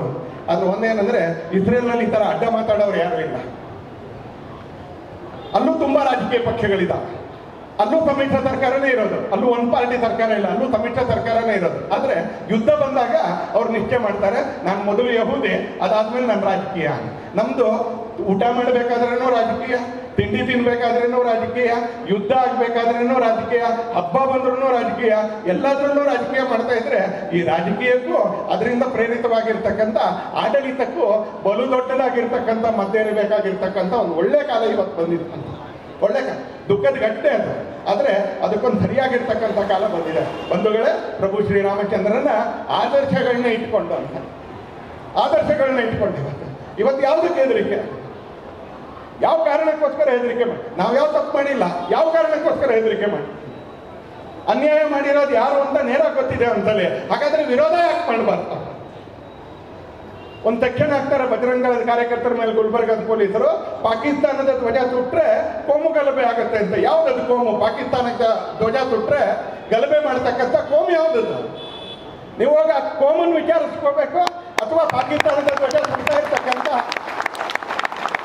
ಬಜರಂಗದ ಕಾರ್ಯಕರ್ತರನ್ನ ಅರೆಸ್ಟ್ ಮಾಡ್ಬೇಕ ನೀವು? ಆ ಕೋಮನ್ನು ವಿಚಾರಿಸ್ಕೊಳ್ಳೋಕೆ ತಾಕತ್ತೇ ಇಲ್ಲ ನಿಮ್ಗೆ. ಯಾಕಂದ್ರೆ ಅವ್ರ ಓಟ್ನಿಂದಲೇ ನಿಮ್ಮನ್ನ ಆಳ್ತಾ ಇರ್ತಕ್ಕಂಥ ರಾಜಕಾರಣಿಗಳು ಬಂದಿರೋದು. ಅವ್ರನ್ನ ವಿಚಾರಿಸ್ಕೊಳ್ಳೋ ಧೈರ್ಯ ನಿಮಗೆ ಬರೋದೇ ಇಲ್ಲ ಕಾಕಿ ಹಾಕೊಂಡು. ಯಾಕಂದ್ರೆ ನಿಮ್ಮನ್ನ ಅಪಾಯಿಂಟ್ ಮಾಡಿದ ರಾಜಕಾರಣಿಗಳು ಅದೇ ಕೋಮಿನ ಓಟಿನ ಕಾರಣಕ್ಕೆ ಬಂದಿರೋದು ಅಂತ ನಿಶ್ಚಯ ಮಾಡಿದ್ದಾರೆ. ಎಲ್ಲಾದ್ರೂ ಒಂದ್ ಕಡೆ ಕಾನೂನು, ಎಲ್ಲಾದ್ರೂ ಒಂದ್ ಕಡೆ ನ್ಯಾಯ, ಎಲ್ಲಾದ್ರೂ ಒಂದ್ ಕಡೆ ನಿಯತ್ತು, ಇದೆಲ್ಲವನ್ನು ಇವತ್ತು ಮತ್ತೆ ವಾಪಸ್ ಅದಕ್ಕೆ ಅರ್ಥ ಕಂಡುಕೊಳ್ಬೇಕಾಗಿರ್ತಕ್ಕಂಥ, ಮತ್ತೆ ಅದಕ್ಕೆ ವಾಪಸ್ ಒಂದಷ್ಟು ಅರ್ಥ ಕಂಡುಕೊಳ್ಬೇಕಾಗಿರ್ತಕ್ಕಂಥ ಅವಶ್ಯಕತೆ ಇವತ್ತು ನಮ್ಮ ದೇಶದಲ್ಲಿದೆ ಅಂತ. ಪ್ರಭು ರಾಮಚಂದ್ರ ಅವನೊಬ್ಬ ದೇವರು ಮಾತ್ರ ಅಲ್ಲ, ದೇವರು ಬರೀ ಅನುಗ್ರಹ ಮಾಡ್ತಾನಂತ. ಆದ್ರೆ ಕೃಷ್ಣ ಇನ್ನೊಂದ್ ಕಡೆ ಹೇಳಿದ್ದಾನೆ, ದೇವ್ರಿಗೆ ಇನ್ನೊಂದು ಕೆಲಸನೂ ಇದೆ ಅಂತ. ಭಗವದ್ಗೀತೆ ಹೇಳ್ತಾ ಆತರ ಹೇಳ್ತಾನೆ, ದುಷ್ಟ ಶಿಕ್ಷಣ ಶಿಷ್ಟ ರಕ್ಷಣ. ಮೊದಲು ದೇವರು ಮಾಡಬೇಕಾಗಿರೋದು, ಮೊದಲು ಮಠ ಮಂದಿರಗಳು ಮಾಡಬೇಕಾಗಿರೋದು, ಮೊದಲು ಸ್ವಾಮೀಜಿಗಳು ಗುರುಗಳು ಮಾಡಬೇಕಾಗಿರೋದು, ಮೊದಲು ಸಮಾಜ ಮಾಡಬೇಕಾಗಿರೋದು, ಮೊದಲು ನಾಗರಿಕರು ಮಾಡಬೇಕಾಗಿರೋದು ಕೆಟ್ಟದನ್ನ ಮೊದಲು ನಿವಾರಿಸ್ಕೊಳ್ಬೇಕು. ಎಲ್ಲಿವರೆಗೆ ಕೆಟ್ಟದನ್ನ ನಿವಾರಿಸ್ಕೊಳ್ಳೋದಿಲ್ವೋ ಅಲ್ಲಿವರೆಗೆ ಒಳ್ಳೇದಕ್ಕೆ ಜಾಗನೇ ಇರೋದಿಲ್ಲ. ಜಗತ್ತಲ್ಲಿ ಜಾಗ ಇಷ್ಟೇ ಇರೋದು, ಅದನ್ನು ಪೂರ್ತಿ ಕೆಟ್ಟವರೇ ತುಂಬಿಕೊಂಡಿದ್ರೆ ಒಳ್ಳೆಯವ್ರಿಗೆ ಜಾಗ ಐತೆ. ಹಾಗಾಗಿ ಕೆಟ್ಟದನ್ನ ನಿವಾರಿಸ್ಕೊಳ್ಳೋದು ಕೂಡ ಒಂದು ಅನಿವಾರ್ಯವಾಗಿರ್ತಕ್ಕಂಥ ಭಾಗ. ಅದರಲ್ಲಿ ಒಬ್ಬೊಬ್ಬರದ್ದು ಒಂದೊಂದು ಕೆಲಸ ಇದೆ. ಅದರಲ್ಲಿ ನಾಯಕರದ್ದು ಒಂದು ಕೆಲಸ ಇದೆ, ಇಲಾಖೆದ ಒಂದು ಕೆಲಸ ಇದೆ, ನಾಗರಿಕರದ್ದು ಒಂದು ಕೆಲಸ ಇದೆ, ಸಂಘಟನೆದ ಒಂದು ಕೆಲಸ ಇದೆ. ಎಲ್ಲರೂ ಒಬ್ಬರಿಗೆ ಒಬ್ಬರು ಪೂರಕವಾಗಿ ಆ ಕೆಲಸ ಮಾಡಬೇಕು. ರಾಮ ಆ ಥರ ಮಾಡಿಸೋದ್ರಲ್ಲಿ ಯಶಸ್ವಿ ಆದ. ಒಂದು ಪುಟ್ಟ ಅಳಿಲಿಗೆ ಅವನು ಸಂಕಲ್ಪ ಕೊಟ್ಟ, ನನ್ನ ಕೈಲಿ ಏನಾಗುತ್ತೆ, ಅದೆಲ್ಲೋ ಕಾಶ್ಮೀರದಲ್ಲಿ ಬೈಸಾರಾನ್ ಅಂತ ಒಂದು ಕಣಿವೆ ಇದೆಯಂತೆ, ಅಲ್ಲಿಂದ 100 ಕಿಲೋಮೀಟರ್ ದೂರದಲ್ಲಿ ಗಡಿ ಇದೆಯಂತೆ, ನಾನು ವಿಜಯನಗರದಲ್ಲಿ ಕೂತ್ಕೊಂಡು ನಾನೇನು ಮಾಡೋಕ್ಕಾಗತ್ತೆ ಅಂತ ಯೋಚನೆ ಮಾಡಬಹುದಾಗಿರ್ತಕ್ಕಂಥ ದಿನಗಳಲ್ಲಿ ರಾಮ ನಮ್ಗೆ ಆದರ್ಶ ಯಾಕೆ ಅಂತ ಕೇಳಿದ್ರೆ, ರಾಮ ಒಂದು ಅಳಿಲಿಗೂ ಪ್ರೇರಣೆ ಕೊಡ್ತಾನೆ. ನನ್ನ ಕೈಲಾದಷ್ಟು ಈ ಕೆಲಸ ಮಾಡ್ತೀನಿ, ನನಗೆ ಬಹಳ ದೊಡ್ಡ ಸೇತುವೆ ಕಟ್ಟೋ ತಾಕತ್ತಿಲ್ಲ, ಆದ್ರೆ ಆ ಅಳಿಲು ಯೋಚನೆ ಮಾಡುತ್ತೆ ರಾಮನ ಸಂಕಲ್ಪದ ಕಾರಣಕ್ಕೆ ನನಗೊಂದು 4 ಮರಳಿನ ಕಣ ತಗೊಂಡೋಗುವಂತ ತಾಕತ್ತು ಅದು ದೇವರು ಕೊಟ್ಟಿದ್ದಾನೆ. ನಾನು 4 ಮರಳಿನ ಕಣ ತಗೊಂಡು ಹೋಗ್ತೀನಿ. ಇವತ್ತು ಇದಾಗಬೇಕಾಗಿರೋದು. ನಾವು ಇರೋ ಜಾಗದಲ್ಲಿ ಅಷ್ಟು ದೂರದಲ್ಲಿ ನಡೆದಿರ್ತಕ್ಕಂಥ ಘಟನೆಗೆ ನಾನೇನು ಮಾಡ್ಬೋದು? ಅಲ್ಲಿರ್ತಕ್ಕಂಥ ರಾಮ ಮಂದಿರಕ್ಕೆ ನಾನು ಯಾವ ಥರ ಸೇವೆ ಮಾಡ್ಬೋದು? ಅಲ್ಲಿರ್ತಕ್ಕಂಥ ಅನ್ಯಾಯಕ್ಕೆ ನಾನು ಹೇಗೆ ಧ್ವನಿ ಆಗ್ಬೋದು? ಅಲ್ಲಿರ್ತಕ್ಕಂಥ ಅನ್ಯಾಯದ ವಿರುದ್ಧ ನಾನೇನು ಸಂಘರ್ಷ ಮಾಡ್ಬೋದು? ಅಲ್ಲಿ ನಡೀತಾ ಇರ್ತಕ್ಕಂಥ ಅನ್ಯಾಯಕ್ಕೆ ನಾನು ಹೇಗೆ ನ್ಯಾಯ ಒದಗಿಸ್ಕೊಳ್ಬೋದು? ಇಲ್ಲ, ನನ್ನ ಪ್ರದೇಶದಲ್ಲಿ ನಾನು ಉತ್ತರ ಆಗ್ಬೇಕಂತ. ಈ ಕಾರ್ಯಕ್ರಮದ ಆಯೋಜಕರು ಸ್ಥಳೀಯ ವಿಶ್ವ ಹಿಂದೂ ಪರಿಷತ್ ಮತ್ತು ಬಜರಂಗ ದಳ ಮತ್ತು ವಿಜಯನಗರದ ಕ್ಷೇಮಾಭಿವೃದ್ಧಿ ಸಂಘದ ಎಲ್ಲ ಕಾರ್ಯಕರ್ತರು ನಮ್ಮ ಕಾರ್ಯಕ್ರಮದ ಪೋಸ್ಟರ್ನಲ್ಲಿ ಒಂದು ಅರ್ಥಪೂರ್ಣವಾಗಿರ್ತಕ್ಕಂಥ ವಾಕ್ಯ ಹಾಕಿದ್ದಾರೆ. ಪಹಲ್ಗಾಮ್ ಮಾದರಿಯಲ್ಲಿ ಭಯೋತ್ಪಾದಕ ದಾಳಿ ನಮ್ಮ ವಿಜಯನಗರದಲ್ಲಿ ಸಂಭವಿಸಿದರೆ ಆ ಜೀವನದಲ್ಲಿ ಯಾವತ್ತೂ ಅವಶ್ಯಕತೆನೇ ಬರಬಾರ್ದು. ಆ ರೇ ಅನ್ನೋದು ಅದರ ಅವಶ್ಯಕತೆನೇ ಬರಬಾರ್ದು. ಇವತ್ತು ಹಿಂದೂ ಸಮಾಜ, ಮತ್ತೆ ಅಂಡರ್ಲೈನ್ ಮಾಡಿ ಹೇಳ್ತೀನಿ ನಾನು, ಹಿಂದೂ ಸಮಾಜ ಮತ್ತೆ ಅಂಡರ್ಲೈನ್ ಮಾಡಿ ಹೇಳ್ತೀನಿ, 26 ಜನ ಸತ್ತಿರೋದು ಹಿಂದೂಗಳು. ಟ್ವೀಟ್ ಮಾಡಬೇಕಾದ್ರೆ, ಸೋಷಿಯಲ್ ಮೀಡಿಯಾದಲ್ಲಿ ಬರೀಬೇಕಾದ್ರೆ, ಸ್ಟೇಟ್ಮೆಂಟ್ ಕೊಡಬೇಕಾದ್ರೆ, ಹೇಳಿಕೆ ಕೊಡಬೇಕಾದ್ರೆ ಎಲ್ಲೂ ಎಡವಕ್ಕೆ ಹೋಗ್ಬೇಡಿ ಪ್ರವಾಸಿಗಳು ಅಂತ. ಆ ಪ್ರವಾಸಿಗಳಲ್ಲಿ ಒಂದು 8 ಜನರನ್ನು ಬಿಟ್ಟರು. ಅವರು ಯಾರನ್ನು ಬಿಟ್ಟರು ಅಂತ ಕೇಳಿದ್ರೆ ಒಂದು 8 ಜನ ಮುಸಲ್ಮಾನರನ್ನು ಬಿಟ್ಟರು. ಅವರು ಸಾಯಿಸೋದಾಗಿದ್ರೆ ಅವ್ರನ್ನೂ ಸಾಯಿಸ್ಬೋದಾಗಿತ್ತು, ಗುಂಡೊಡೆಯೋದಾಗಿದ್ರೆ ಅವ್ರನ್ನೂ ಗುಂಡೊಡಿಬೋದಾಗಿತ್ತು. ಆದರೆ ಹುಕ್ಕಿ ಕೇಳಿ ಸಾಯ್ತಿದ್ದು ಹಿಂದೂಗಳನ್ನ. ಹಾಗಾಗಿ ಹೇಳ್ತೀನಿ, 26 ಜನ ಯಾರು ಹತ್ಯೆಗೊಳಗಾಗಿದ್ದಾರೆ ಇವರು ಯಾತ್ರಿಗಳಲ್ಲ. 26 ಜನ ಯಾರು ಹತ್ಯೆಗೊಳಗಾಗಿದ್ದಾರೆ ಇವರು ಕೇವಲ ನಮ್ಮ ದೇಶದ ನಾಗರಿಕರು ಮಾತ್ರ ಅಲ್ಲ. ಯಾವಾಗ ನ್ಯಾಯ ಕೊಡಕ್ಕಾಗತ್ತೆ ಅಂತ ಕೇಳಿದ್ರೆ, ಯಾವಾಗ ನ್ಯಾಯ ತಗೊಳಕ್ಕಾಗತ್ತೆ ಅಂತ ಕೇಳಿದ್ರೆ, ನಾವು ಅನ್ಯಾಯವನ್ನ ಸರಿಯಾಗಿ ಗುರುತಿದ್ರೆ ಮಾತ್ರ ಒಬ್ಬ ಪೊಲೀಸ್ ನ್ಯಾಯ ಕೊಡಕ್ಕಾಗುತ್ತೆ, ಒಬ್ಬ ಜಡ್ಜು ಒಳ್ಳೆ ತೀರ್ಪು ಕೊಡಕ್ಕಾಗುತ್ತೆ. ಅನ್ಯಾಯವನ್ನ ಗುರುತಿಸ್ತೇಲೇ ಇಲ್ಲ ಅಂದ್ರೆ ಪೊಲೀಸ್ ಏನ್ ಮಾಡ್ತಾನೆ, ಜಡ್ಜ್ ಏನ್ ಮಾಡ್ತಾನೆ ಅಂತ ಏನು ಮಾಡೋಕ್ಕಾಗಲ್ಲ ಅವ್ರ ಕೈಗೆ. ಹಾಗಾಗಿ ಹೇಗೆ ಒಬ್ಬ ಡಾಕ್ಟರ್ ಡಯಾಗ್ನೈಸ್ ಮಾಡ್ತಾನೋ ಹಾಗೆ ನಾವು ಕೂಡ ಡಯಾಗ್ನೈಸ್ ಮಾಡುವಂತ ಅತ್ಯಂತ ಅವಶ್ಯಕತೆ ಇದೆ. ಅಲ್ಲಿ ಹತ್ಯೆಗೊಳಗಾಗಿರ್ತಕ್ಕಂಥವರು ಟೂರಿಸ್ಟ್ಗಳಲ್ಲ. ಏನಲ್ಲ, ಇನ್ನೊಂದ್ಸಲಿ ಏನಲ್ಲ, ನಮ್ಮ ರಾಜ್ಯದ ಕೆಲವರು ವಿಧಾನಸೌಧದಲ್ಲಿ ಕೂತಿರೋರಿಗೆ ಕನ್ಫ್ಯೂಷನ್ ಇದೆ, ಅವರು ಟೂರಿಸ್ಟ್ಗಳು ಅಂತ. ಅವ್ರು ಏನಲ್ಲ, ಟೂರಿಸ್ಟ್ಗಳಲ್ಲ, ಅವ್ರು ಯಾತ್ರಿಗಳಲ್ಲ. ಏನಲ್ಲ, ಅವ್ರು ಕೇವಲ ಈ ದೇಶದ ನಾಗರಿಕರಲ್ಲ. ಏನಲ್ಲ, ಅದೆಲ್ಲದಕ್ಕಿಂತ ಹೆಚ್ಚಾಗಿ ಸತ್ತಿರ್ತಕ್ಕಂಥ, ಹತ್ಯೆಗೊಳಗಾಗಿರ್ತಕ್ಕಂಥ, ರಕ್ತ ಚೆಲ್ಲಿರ್ತಕ್ಕಂಥ, ಗುಂಡು ಹೊಡೆದುಕೊಂಡಕ್ಕಂಥ 26 ಜನ ಅವರು ಈ ದೇಶದ ಹಿಂದೂಗಳು. ಏನವರು ಇಲ್ಲಿವರೆಗೆ ಕೇಳಿಸ್ಬೇಕು ಒಂದು ಸ್ವಲ್ಪ. ಕುಂಭಕರ್ಣನ್ ಜಾತಿಯವ್ರು ಕೆಲವರು ಇದ್ದಾರೆ, ಏನವರು ರಾಜ್ಯದಲ್ಲಿ ಕೆಲವರು ಏಕವಚನದ ರಾಜಕಾರಣಿಗಳಿದ್ದಾರೆ, ಅವ್ರವರೆಗೂ ಕೇಳಿಸ್ಬೇಕು ಅವ್ರಿಗೆ. ಏನವರು ಈ ಅನ್ಯಾಯದ ವಿರುದ್ಧ ಸಿಡಿದೇಳ್ಬೇಕಾಗಿರೋದು ಯಾರು? ಈ ಅನ್ಯಾಯಕ್ಕೆ ನ್ಯಾಯ ದಕ್ಕಿಸ್ಕೊಳ್ಬೇಕಾಗಿರೋದು ಯಾರು? ಈ ಅನ್ಯಾಯಕ್ಕೆ ಉತ್ತರ ಕೊಡಬೇಕಾಗಿರೋದು ಯಾರು? ಈ ಅನ್ಯಾಯದ ವಿರುದ್ಧ ವಿಜಯನಗರ ತರದ ಪ್ರತಿ ಬಡಾವಣೆಯನ್ನ ಜಾಗರೂಕಗೊಳಿಸಬೇಕಾಗಿರೋದು ಯಾರು? ಪ್ರತಿ ಮನೆಯನ್ನ ಜಾಗರೂಕಗೊಳಿಸಬೇಕಾಗಿರೋದು ಯಾರು? ನಾಗರಿಕರನ್ನ ಜಾಗರೂಕಗೊಳಿಸಬೇಕಾಗಿರೋದು ಯಾರು? ಇವತ್ತು ನಮ್ಗೆ ಪ್ರಭು ಶ್ರೀರಾಮಚಂದ್ರ ಕೊಡ್ತಾ ಇರ್ತಕ್ಕಂಥ ಸಂದೇಶ. ಇವತ್ತು ರಾಮ ಕೇವಲ ಇವತ್ತು ನನ್ನ ಭಜನೆ ಮಾಡಿ ಅಂತ ಹೇಳಲ್ಲ, ಭಜನೆ ಕೂಡ ಮಾಡಬೇಕು. ರಾಮ ಇವತ್ತು ಕೇವಲ ನನ್ನ ಪೂಜೆ ಮಾಡಿ ಅಂತ ಹೇಳಲ್ಲ, ಪೂಜೆ ಕೂಡ ಮಾಡಬೇಕು. ರಾಮ ಇವತ್ತು ಕೇವಲ ನನ್ನನ್ನು ಅರ್ಚನೆ ಮಾಡಿ ಅಂತ ಹೇಳಲ್ಲ, ಅರ್ಚನೆ ಕೂಡ ಮಾಡಬೇಕು. ಆದ್ರೆ ರಾಮ ನಮ್ಗೆ ಕೊಡ್ತಕ್ಕಂಥ ಅತ್ಯಂತ ದೊಡ್ಡದಾಗಿರ್ತಕ್ಕಂಥ ಕೇಶ ಅಂದ್ರೆ, ಹಿಂದೂಗಳೇ ನಿಮ್ಗೆ ಅನ್ಯಾಯ ಆಗಿದೆ, ಇದ್ರ ವಿರುದ್ಧ ಸಿಡಿದೇಳಿ. ಹಿಂದೂಗಳೇ ನಿಮ್ಗೆ ಅನ್ಯಾಯ ಆಗಿದೆ, ಇದ್ರ ನ್ಯಾಯ ನೀವು ಪಡ್ಕೊಳ್ಳಿ. ಹಿಂದೂಗಳೇ ನಿಮ್ಗೆ ಅನ್ಯಾಯ ಆಗಿದೆ, ಇದಕ್ಕೆ ದಕ್ಕಬೇಕಾಗಿರ್ತಕ್ಕಂಥ ಶಿಕ್ಷೆಯನ್ನು ಯಾರಿಗೆ ಕೊಡಬೇಕೋ ಅದನ್ನು ಕೊಡೋ ನಿಟ್ಟಿನಲ್ಲಿ ಸಂಬಂಧಪಟ್ಟಂತ ಎಲ್ಲ ವ್ಯವಸ್ಥೆಗಳ ಮೇಲೆ ಒತ್ತಡ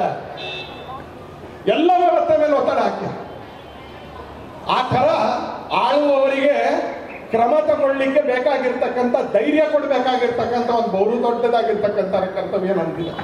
ನಮ್ದೊಂದು ವಿಮಾನ ಅಪಹರಣ ಆಗಿತ್ತು, ನಾನು ಓದ್ತಾ ಇದ್ದೆ. ಆ ವಿಮಾನ ಅಪಹರಣ ಆದಾಗ ಕಮ್ಯುನಿಸ್ಟ್ ಪಾರ್ಟಿಯವರು ಆ ವಿಮಾನ ಯಾವ್ದು ಅಪಹರಣ ಆಯಿತು ಅದರಲ್ಲಿರೋ ಕೆಲವು ವ್ಯಕ್ತಿಗಳು, ಅಂದ್ರೆ ಅವರ ಬಂಧುಗಳು ಕೆಲವರನ್ನು ಕರ್ಕೊಂಡು ಅಟಲ್ಜಿ ಮನೆ ಎದುರುಗಡೆ ಧರಣಿ ಮಾಡಿ, ಯುದ್ಧ ಮಾಡಬೇಡಿ, ಬಿಡಿಸ್ಕೊಳ್ಳಿ ಅವ್ರಿಗೆ ಹೇಗಾದ್ರು ಅಂತ. ಹೇಗೆ ಮಾಡೋಕ್ಕಾಗತ್ತೆ? ಅವ್ರೇನು ನಮ್ಮ ನೆಂಟ್ರ ಒಳ್ಳೆ ಮಾತು ಕೇಳಕ್ಕೆ, ಅಥವಾ ಅವ್ರಿಗೇನು ಅವ್ರ ಗುರುಗಳೇನಾದ್ರೂ ಸಜ್ಜನಿಗೆ ಬೋಧಿಸಿದಾರ ಒಳ್ಳೆ ಮಾತಲ್ಲಿ ಕೇಳಕ್ಕೆ? ಅವ್ರ ಧರ್ಮ ಏನಾದ್ರೂ ಅವ್ರಿಗೆ ಒಳ್ಳೇದನ್ನ ಹೇಳ್ಕೊಟ್ಟಿದ್ಯಾ ಒಳ್ಳೆ ಮಾತನ್ನು ಕೇಳಕ್ಕೆ? ಏನೂ ಇಲ್ಲ. ಅಟಲ್ಜಿ ಬಿಡಿಸ್ಕೊಳಕ್ಕೆ ಏನ್ ಮಾಡ್ಬೇಕು ಅದನ್ನು ಮಾಡಿದ್ರು ಅಂತ. ಹಾಗೆ ಇವತ್ತು ಕೂಡ ಅನೇಕರು ಸರ್ಕಾರವನ್ನ ದುರ್ಬಲಗೊಳಿಸಲಿಕ್ಕೆ, ನಿರ್ಣಯಗಳನ್ನ ದುರ್ಬಲಗೊಳಿಸ್ಕೊಳ್ಳಿಕ್ಕೆ ಇಂಡಸ್ ಟ್ರೀಟಿಯನ್ನ ರದ್ದು ಮಾಡಿದ್ರು. 6 ನದಿ ಜಮ್ಮು ಕಾಶ್ಮೀರದಲ್ಲಿ, 3 ನದಿ ಈ ಕಡೆ ಹರಿಯೋದು ಭಾರತಕ್ಕೆ, 3 ನದಿ ಆ ಕಡೆ ಹರಿಯೋದು ಪಾಕಿಸ್ತಾನಕ್ಕೆ. ಯಾರು ನಮ್ಮ ಆಳ್ತಾ ಇದ್ದಾರಲ್ಲ ಕರ್ನಾಟಕದಲ್ಲಿ, ಇವ್ರು ಮೂಲ ಪುರುಷ ಜವಾಹರ್ಲಾಲ್ ನೆಹರು ಸಿಗ್ನೇಚರ್ ಹಾಕ್ಬಿಟ್ಟು. ಆ 3 ನದಿ ಯಾವ್ದು ಪೂರ್ವಕ್ಕೆ ಹರಿಯುತ್ತೆ ಅದ್ರಲ್ಲಿ ಬಹಳ ಕಡಿಮೆ ನೀರಿದೆ. ಆ 3 ನದಿ ಯಾವ್ದು ಪಶ್ಚಿಮಕ್ಕೆ ಹರಿಯುತ್ತೆ ಇದ್ರಲ್ಲಿ ಬಹಳ ಜಾಸ್ತಿ ನೀರಿದೆ. ಪೂರ್ವಕ್ಕೆ ಹರಿಯೋ ನೀರಿನಲ್ಲಿ 63% ಭಾರತಕ್ಕೆ, ಕಡಿಮೆ ನೀರಿನಲ್ಲಿ 63% ಭಾರತಕ್ಕೆ. ಪಶ್ಚಿಮ ಕರಿಯ ನೀರಿನಲ್ಲಿ 81% ಪಾಕಿಸ್ತಾನಕ್ಕೆ, ಜಾಸ್ತಿ ನೀರು ಹರಿಯೋದ್ರಲ್ಲಿ 81% ಪಾಕಿಸ್ತಾನಕ್ಕೆ. ಯಾಕೆ? ಏನ್ ಪೂರ್ವಜರ ಅಲ್ಲಿ ಹುಟ್ಟಿದ್ರ ಇವ್ರದ್ದು, ಅಥವಾ ಇವ್ರ ಪೂರ್ವಜರ ಆ ಧರ್ಮಕ್ಕೆ ಸೇರಿದಂತವ್ರ? ಇವತ್ತು ನರೇಂದ್ರ ಮೋದಿ ತಾಕತ್ತಿನ ಜೊತೆಗೆ ಆ ನಿರ್ಣಯವನ್ನ ಇವತ್ತು ಸಸ್ಪೆಂಡ್ ಮಾಡಿದ್ದಾರೆ, ಅದನ್ನು ರದ್ದು ಮಾಡಿದ್ದಾರೆ.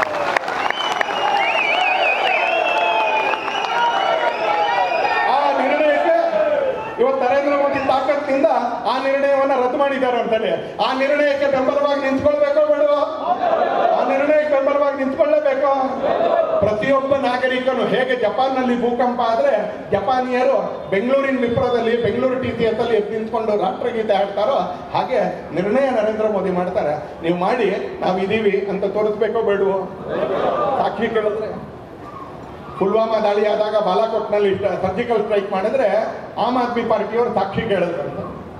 ಈಗ ನಮ್ಮ ರಾಜ್ಯದ ಒಬ್ಬ ಮಂತ್ರಿ ಹಿಂದೂ ಅನ್ನೋ ಕಾರಣಕ್ಕೆ ಹತ್ಯೆ ಆಯಿತು ಅನ್ನೋದಕ್ಕೆ ಏನು ಸಾಕ್ಷಿ ಇದೆ ಅಂತ ನಾವೇನು ಹೇಳೋದಿಲ್ಲ. ಒಂದ್ಸಲಿ ಮಂಜುನಾಥ್ ರಾವ್ ಮನೆಗೆ ಹೋಗಿ, ಭರತ್ ಭೂಷಣ್ ಮನೆಗೆ ಹೋಗಿ ನೀವೇ ಮಾತಾಡಿ, ನಾವು ಮಾತಾಡಲ್ಲ, ನೀವೇ ಮಾತಾಡಿ ಅಂತಲ್ಲಿ. ಭರತ್ ಭೂಷಣ್ ಮನೆಗೆ ಹೋಗಿ ಮಾತಾಡಿ, ಮಂಜುನಾಥ್ ರಾವ್ ಮನೆಗೆ ಹೋಗಿ ಮಾತಾಡಿ. ಹೆಪ್ಪುಗಟ್ಟಿದ ದುಃಖದಲ್ಲಿ ಅವರಿಬ್ಬರ ಪತ್ನಿಯವರು, ಅವ್ರ ಅಪ್ಪ ಅಮ್ಮ, ಅವ್ರ ಮಕ್ಕಳು ಸತ್ಯ ಏನು ನಡೆದಿದೆ ಅಂತ ಹೇಳ್ತಾ ಇದ್ದಾರೆ.